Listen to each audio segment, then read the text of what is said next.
And we're back, like we never left. Welcome to the Confessions of a Not So Dangerous Mind podcast. I'd like to thank you all for spending some of your Friday evening here with me in New York. Once again, we're going to skip past all that promotional jazz and get right to the guts of the episode. Today marks 96 years since the birth of a filmmaker who would have to be put on the second tier as far as all-time greats and might even be on the first tier when it comes to most influential filmmakers. This gentleman is maybe a notch behind Stanley Kubrick when it comes to how influential his filmmaking style, the way that he shot landscapes, his ability to turn what would appear to be small stories into epics. The man we're talking about, born on this day in Rome in 1929, and is none other than Quentin Tarantino's all-time favorite filmmaker, Sergio Leone. Now, Sergio Leone was most famous in this country for the three films he made with Clint Eastwood, who had been he was in the military, but Clint was a TV star. And as he tells the story, that would be Clint, he was offered a deal to shoot a movie in Italy, a Western, and it didn't make any sense to Clint. You know, spaghetti Western was Sergio Leone. This is the guy that pioneered the spaghetti Western. And if you ever wondered, well, why would they call it a spaghetti Western? It's not because the consistency of the stories are that of spaghetti. It's because Italy is standing in for the American West. They're shooting movies that are supposed to be in Monument Valley, and they're doing it in Italy. Spaghetti Western. So Clint Eastwood, the story goes, gets contracted and makes some good money, and he probably starts imagining, hey, if this works out, I can actually have a real film career and not just be a kind of hot TV actor, because Clint had been a contract player for Universal in the 50s. He was in a couple of movies that, were kind of big films. He worked with Rock Hudson, John Agar, but it didn't work out with him in Universal. He didn't really end up going anywhere with that. He had a guest shot on the old Brett Maverick TV series with James Garner, his old buddy. They made Space Cowboys together 43 years later. But Clint's film career stalled. Then he became the TV star. So he goes to Italy to shoot a movie called Magnificent Stranger with a filmmaker, which I assume he knew who he was, but Leone was not a huge name at this point. So Clint goes to Italy to shoot Magnificent Stranger. He was paid good money, and he said it was easy. He didn't really have to change clothes that much. It was like not one of those where there's a million wardrobe changes or he has to sit in a makeup chair for hours. Relatively speaking, it was an easy shoot, the way that he described it. But he thought the film was atrocious. Even though he realized, hey, this is kind of a Western remake of Yojimbo, which had been a famous, I believe it was an Akira Kurosawa film. Well, I could say he's Japanese, but Kurosawa may be the greatest Japanese filmmaker who ever lived. You could flip a coin between Kurosawa or Mizoguchi or Yasujiro Ozu. Clint came home. He thought the film was going to be terrible. And then he didn't hear anything about Magnificent Stranger. He got on well with Leone. He liked what Sergio, the way that he set up, it was different than what Clint had been accustomed to, because the movies he made when he was playing bit parts with Universal, movies like Ambush at Cimarron Pass, the movies were kind of lousy. Leone was doing things in a different way, and it struck Clint, who maybe he imagined that he would be a director or a producer someday, but he was just kind of on the job training and learning. So he comes home and completely forgets about it. He says, yeah, this movie's probably not even going to get released. So while he's home, somebody says, hey, there's this new Western made by or coming out of Italy called A Fistful of Dollars that is doing pretty well at the box office. And Clint, it doesn't mean anything to him. And right after that, he gets a call from his agent. I think he had the same agent decades later, Lenny Hershand. The agent says, Clint, this is fantastic news. I don't know what to say. What's that? What do you mean? Fistful of Dollars is going through the roof. It's big money. They're gonna ask you to do a sequel. This is phenomenal. What the fuck are you talking about? What's a fistful of dollars? What do you mean? Clint didn't know what A Fistful of Dollars was. As far as he knew, he made a movie. It was called Magnificent Stranger during shooting, and that was the movie. So hearing about this other film, no, it was the same movie. So A Fistful of Dollars, Magnificent Stranger retitled Fistful of Dollars, huge box office. Clint does a sequel. I don't know that you could call it a sequel. It's kind of a sequel because he's playing the man with no name, but I don't know that it's necessarily supposed to be the same character. That would be a stretch. For a few dollars more, bigger budget, and a bigger cast, the great Lee Van Cleef, his co-star. That is a bigger hit than A Fistful of Dollars, and that leads them and Sergio to make what to this day many cineasts consider to be his masterpiece. He made great movies after it, but if you ask 100 film experts, which I would count myself as one of them, I do have the degree that says something, that I have an idea of what I'm talking about, right? The Good, the Bad, and the Ugly. And I think it was shot in 66 and released in 67. But many people consider that to be Leone's masterpiece. He takes a story of basically three bad guys. Clint's character is, I guess he has moments of heroism, but he's not really a good guy. He's technically the good. The bad is Lee Van Cleef's character of, what is he, Satenza, I think is his name. And Eli Wallach plays the ugly. I don't think Eli Wallach is necessarily ugly, but that's how it goes. And it's a search for gold. There's gold buried somewhere, and each man has a piece of information to locate the gold. And if one kills the other, they'll never find it because they have to work together, even though they really don't want to work together. And ultimately, you get the feeling this is the sort of story that only one of these three guys, despite what I just said, is going to end up with the do-re-mi. So Leone had once said that dialogue in his movies, in his best work, was not necessarily as important as it would normally be. He said, my best dialogue was Ennio Morricone's music. And Ennio Morricone is on the level, he might not be John Williams, but he's like right there. Morricone, many would put him on the first tier of greatest film composers, whether it's Williams, Jerry Goldsmith, who I adore, who I've talked about on the channel, James Newton Howard, James Horner, all of these fantastic composers, Hans Zimmer, Gabriel Yared, so many great composers. Morricone doesn't have to take a backseat to any of them.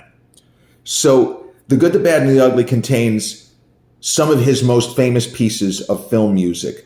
And if you are a Quentin Tarantino fan who has not seen The Good, the Bad, and the Ugly, but you're familiar with the kind of what they call a Mexican standoff at the end of Reservoir Dogs, it is directly an homage to the climax of The Good, the Bad, and the Ugly, which, mild spoilers, has the three principals that I mentioned, Lee Van Cleef, Eli Wallach, Clint Eastwood. As Clint is, we don't know his name, man with no name. Eli Wallach plays Tuco, Lee Van Cleef, Satenza. The three men are they're in a standoff. And you ask yourself the question, if you've seen Reservoir Dogs, well, how do you survive this? You pretty much have to get lucky, as is a case of there's one at least surviving character in Tarantino's film. But here, it's only three guys. They got dead aim on each other. They're not wearing, as far as I know, bulletproof vests. I mean, maybe the man with no name has something. But the way that Leone stages it, the sweaty close-ups, the cutaways, the way that he manages to match the images with Morricone's incredible music. It's almost impossibly beautiful, despite the fact that you're going to have bloodshed and you're going to have mayhem any second. It's a top 10 greatest sequences in the history of motion pictures. That is a hill that I will go down on. That is how extraordinary it is staged, acted, edited, executed. Everything is perfect. And so The Good, the Bad, and the Ugly is an epic. It is not just a story of gold. There are large-scale battle scenes. There are scenes of characters taking part literally in the Civil War, even though it's shot in Italy. You know, again, it's supposed to be Monument Valley. And I'm sure John Wayne, who had kind of an up and down relationship with Clint, my guess is that John Wayne thought the film was absurd. Like, he probably objected on moral grounds. How can you shoot this in Italy? Well, what are you going to do? But Good, the Bad, and the Ugly is one of those kinds of special films that, whether or not you love Westerns, whether or not you consider yourself a cineast, this is one of those movies that there are certain essential films you must see before you die, not to get morbid. This is on the list. Now, if I'm asked, what do I think Sergio Leone's best film is? I actually think it's his next film.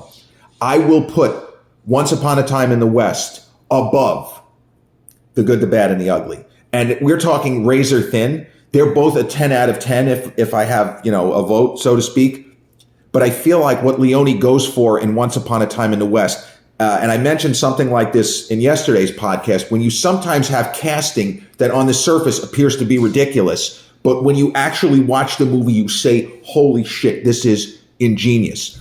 So Leone was someone who was, not surprisingly, very canny and very clever and did not get discouraged if his original process was altered. If what he was originally attempting to do, if something happened, he would quickly, because like a Quentin Tarantino, I guarantee that Sergio Leone's brain worked a million miles a minute and he had infinite colliding thoughts that he had to kind of make sense of. He probably had an IQ of 180, if I had to guess. He was one of those guys, you just looked at him, you wouldn't necessarily think he was a genius, but he was. So Leone began to prepare, and he worked with Dario Argento, the Italian. He ended up being a master of horror films such as Deep Red, Suspiria, which was remade within the last decade, and my favorite, Terror at the Opera, or just Opera. But Argento worked on a screenplay with a couple of other people, and Leone always had his hand in this thing for Once Upon a Time in the West, a story of vengeance, a more direct revenge story than any of what's known as the Dollars trilogy. The three movies I mentioned with Clint are called informally the Dollars trilogy. But this is a more straightforward story of vengeance, or an attempt to get vengeance, where you have a bad guy gunfighter, then you have a kind of not quite bad guy gunfighter, and then you have another bad guy gunfighter who actually is the hero of the movie. That this would be the kind of man with no name.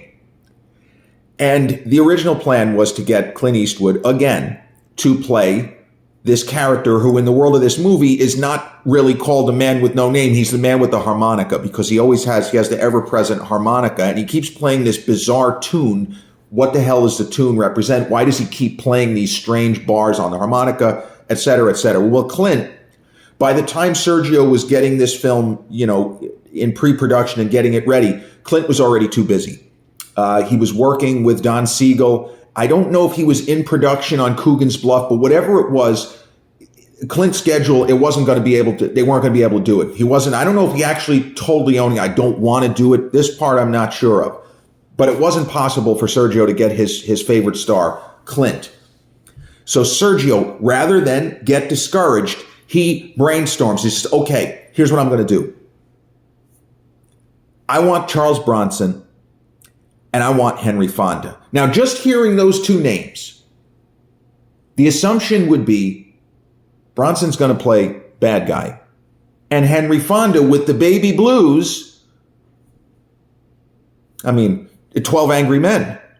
Davis, juror number 9, I think he was, saves the day. Those are the kinds of characters that good old Papa Fonda played, right? And Bronson, an intimidating, very well-built, menacing kind of an actor. Well, no, Leone said, no, thank you. We're not going to do that. So he casts Charles Bronson as the hero and Papa Fonda as maybe the most despicable villain in all of Western cinema. And so Henry Fonda on the old Mike Douglas show tells a story that his people were approached from Leone, and he admitted he wasn't that familiar. He knew his name, he hadn't met, but he asked a bunch of people, what do you think? And he said everyone he asked who knew said, you have to take whatever this is. He's marvelous. You will love working with this guy. Everyone says not only is he brilliant, but he's very, very easy to work with. He doesn't, he's not that Fonda really gave a shit about this, but he said he's fantastic. You've got to do this. So Henry Fonda said he didn't understand why Leone wanted him to play a villain. It didn't make any sense. And he did not get why until screening the film for the first time. Now, bear in mind, it's the late 1960s. There is no social media. There is no spoiler alert. There's nothing. No one knows anything other than that Henry Fonda is somewhere in the cast of this film. So they're at this kind of premiere, and the audience is into it. And at the beginning of the movie, you have this horrible scene of terrible violence, of murder, bloodshed, people being brutally gunned down, a kid getting killed. And this little boy is sitting there scared shitless. And one of the characters says something to the effect of, "What do we do about the kid, Frank?" And all of a sudden, you pan up and you realize that Frank is Henry Fonda. And Henry Fonda said, he cast me for this exact moment where you have this unbelievably disgusting, horrible scene of this family being brutally murdered. And all of a sudden, the audience, rather than thinking about that, they go, "Jesus Christ, it's Henry Fonda." And it works because Fonda's incredibly blue eyes, they were almost as blue as Paul Newman's. As a villain, it's like blue ice. It's ice cold. And you can see Fonda relishing playing a character this craven, this awful. He is having the time of his life. And he had talked about how much he enjoyed the process, even though making movies, especially you're in the middle of nowhere, it can't be fun. But he always talked about in various interviews how much he loved working and making this movie and playing the character of Frank and how terrific it was. The other main characters, Claudia Cardinal, very successful, Italian actress, and he always fired Jason Robards Jr. He plays a character that's not really a good guy or a bad guy. It's sort of in the middle. Bronson's character is not exactly a typical hero, but we get why he does what he does. And then you have the character of Frank, played by Fonda. And then in the middle is a character called Cheyenne, played by the amazing Jason Robards Jr. The three guys, in every scene where there is some combination of the two of them, the film it elevates to another level. Robards is fantastic. Fonda kills it. Claudia Cardinale is amazing. And Bronson, who has almost no dialogue. The movie is close to 3 hours long. Maybe he's got a dozen lines of dialogue. There's a scene at the beginning of the movie that's pure Leone, where you have people are waiting at a train station. And you got three guys waiting for what turns out to be Man with a Harmonica, Charles Bronson. And we get the idea that he's supposed to meet with them and ride with them. And one of the guys, I think it's the Jack Elam character, says, "Looks like we're short one horse." And Bronson stops puffing on the harmonica long enough to go, "You brought too many." Unbelievable. And then there's a sequence where Bronson, who, spoiler alert, wants to kill Fonda, seems to save his life. What the fuck are you doing? There were four goons that were just going to take this guy out. You've been trying to kill him for decades. What are you doing? Why did you save his life? Claudia Cardinale said, "What'd you do? You just saved his life." "I just didn't let them kill him. He has to get his particular kind of vengeance." It's kind of like in the James Bond films where Blofeld or whatever villain you want, the villain du jour, he wants Bond dead, but it has to be a very particular sort of death at a certain particular time, which never actually comes to pass. Well, in the world of this movie, because it's Bronson, maybe he will, in fact, get his vengeance. So Once Upon a Time in the West was also a box office hit. I don't think it was as big a hit as The Good, the Bad, and the Ugly. But it's great that Henry Fonda got to play a role like that. And even though he was already, getting up there in years, he's so energized and he's just so dynamite in that role. They even have his gun make a different sound than any of the guns of the other characters. Like just so many different components that Leone took special care to make sure that audiences could appreciate how great it is to have this guy playing this kind of role. The fact that he was willing to do it, and the fact that he didn't just do it, but he killed it, pun intended. Now, Leone, his next movie is a film that I'm sorry to say I haven't seen. I'm embarrassed to say I haven't seen it, but it's a It's called Duck, You Sucker. That's how they kind of translated it to American audiences. I think that it was also known as A Fistful of Dynamite. It's with James Coburn, among others. And Coburn, of course, terrific actor, ended up winning an Oscar for the movie Affliction with Nick Nolte and Holmes Osborne, among others, in 1999. Don't love that movie. I think it's needlessly, ridiculously over the top, overwrought. But Coburn was just awesome.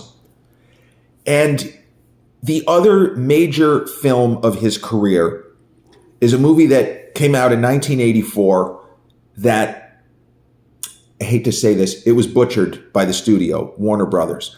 So Sergio set out to make a film not really about the Jewish immigrant experience per se, but a Jewish gangster film on the order from a certain angle of what 7 years later Barry Levinson and Warren Beatty, Ben Kingsley, Harvey Keitel were going to do with Bugsy.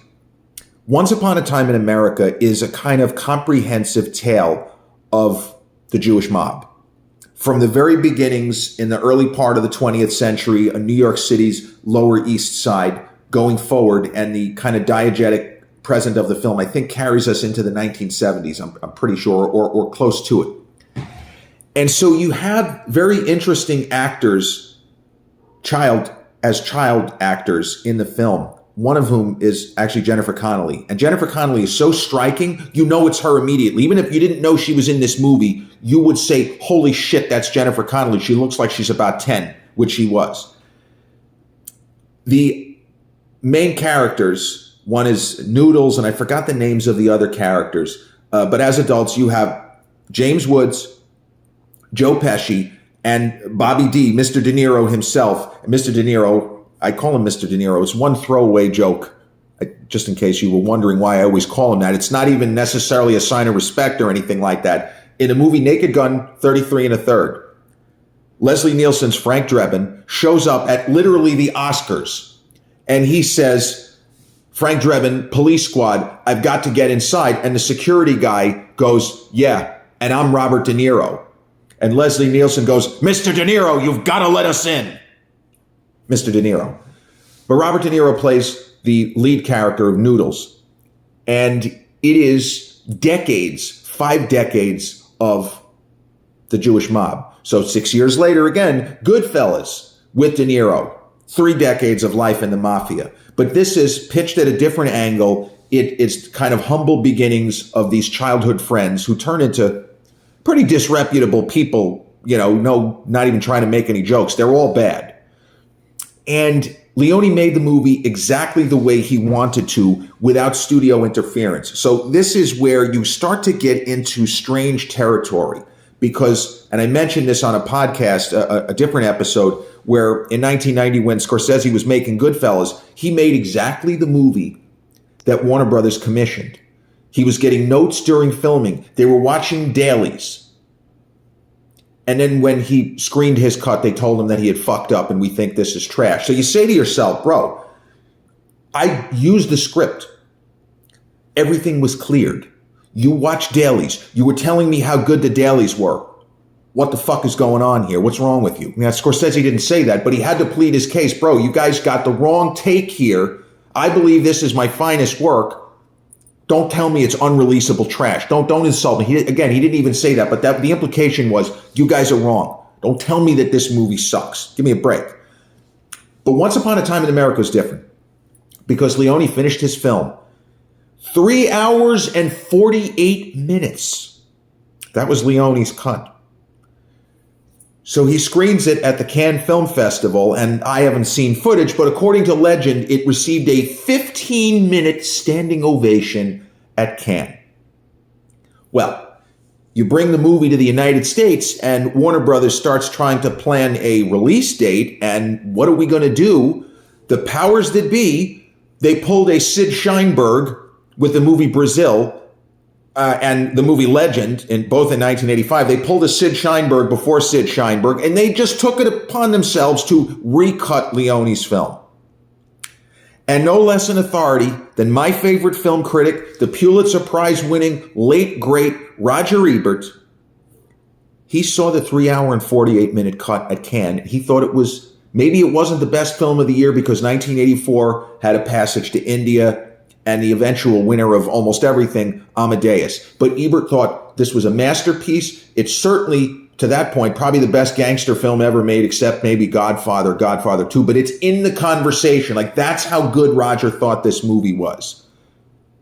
Warner Brothers took Sergio's 3-hour, 48-minute operatic masterpiece and cut it down to 2 hours and 25 minutes. Ebert saw that and said, no uncertain terms, did not mince words. He wasn't afraid of upsetting people at the studio. Said, this is a travesty. You took a legitimate masterpiece level film and you have turned it into 2 hours and 25 minutes of slop. It does not make any sense. The studio said that they wanted to clarify the film. They did the opposite. They had it not, now it's not making any sense. You clarified the film, F to the U. So the film did not really get a full theatrical release in its intended version in the United States. It is a film that, in full, it found its audience later because there were, I don't know about HBO or Cinemax, but I know that there were cable channels that aired the full unedited, uncut, well, not unedited, but Leone's preferred cut, we can just call it that. I don't know that he ever used the phrase director's cut, but his cut of the film, which screened at Cannes. And when it was released on DVD, it gained a new generation of fans and followers. And it's a fantastic film. Yes, you have to be patient. You can't just randomly decide to watch a 3-hour and 48-minute movie. You have to allow the story to work on you. And I hate to say it this way, too. You can't be on your phone if you want to really allow the story to draw you in and be absorbed by what happens with these characters and these people who you come to care about, even though they're not really that great people. As far as, human beings, they do some really shady shit. There's murder, there's thievery, but there is a sense of this all happened. The characters might be fictional, but this particular story, there really was a Jewish mob. My mom's father was Meyer Lansky's driver. I think he also was a collector. I don't think he was just Lansky's driver. Everyone in the Lower East Side was scared shitless of Grandpa Barron. His name was Isidore. He went by Barron. The idea, though, is there were people who, under more optimal circumstances, like kind of upbringing I had, where I really didn't have to worry about anything, under those kinds of circumstances, I don't think that Baron Breitkopf would have ended up a gangster. You do what you have to do, especially during the Depression. You had a way to put food on the table. If it meant busting people's heads open, you got a choice to starve? Yeah, maybe I would have starved. I don't know. Maybe I couldn't have done that. But my grandfather, yeah. Just tell me where to do. Tell me what you need me to do, Mr. Lansky. But this movie, Once Upon a Time in America, there are even those who will put it on the exalted tier with Godfather 1 and 2 and Goodfellas. And if you want to throw Bugsy in there, it is a peer of those movies. Even if it doesn't have the kind of memorable sequences from Goodfellas, how am I funny? What am I, a clown? No, he's a big boy. Or even some of the fantastic moments of just pure beauty in Bugsy as Benjamin Siegel, Jewish gangster, figures out, hey, if we put casino palaces in Las Vegas, it's going to be like we're printing money. And Bugsy Siegel, a trailblazer himself, well, he didn't necessarily meet that good of an end, but that was somebody who had an idea, and poof, here it comes. Here it is. Now, Sergio Leone, unfortunately, was only 60 when he passed. He didn't take that great of care of himself. He was a little overweight. He smoked. He always had a cigar in his hand. And I believe he just died of coronary thrombosis. I think he simply died of a heart attack. And it is similar to how Stanley Kubrick only made it to 70 or 71. It's tragic on top of everything else that Leone didn't get to make more movies because 60 years old. I mean, Steven Spielberg turned 60 in 2006. And think about how many great movies he's made just since then. A lot.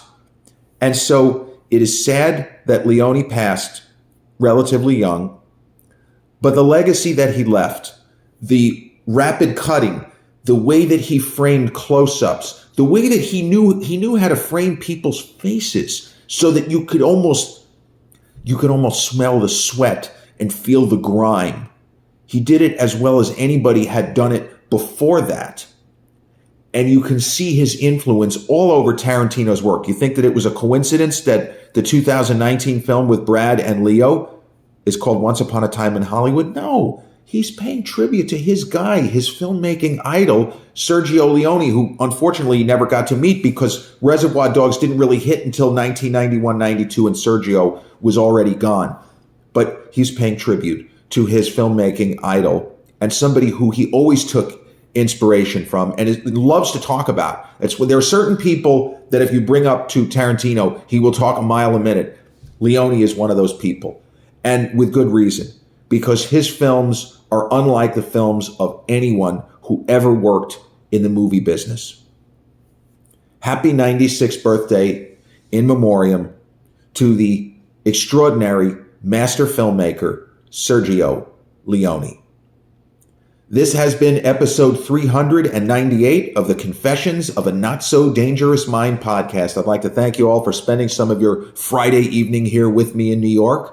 If you check out this episode on the YouTube channel, haven't done so already, please click like, subscribe, comment, share, turn on those notifications. Or if you catch this episode on the audio platforms such as Podbean, Spotify, iTunes, or the others in which we're hosted, same general rule applies. Click like, subscribe, share, and turn on those notifications. I'll be back with a new episode real soon. Till then, peace.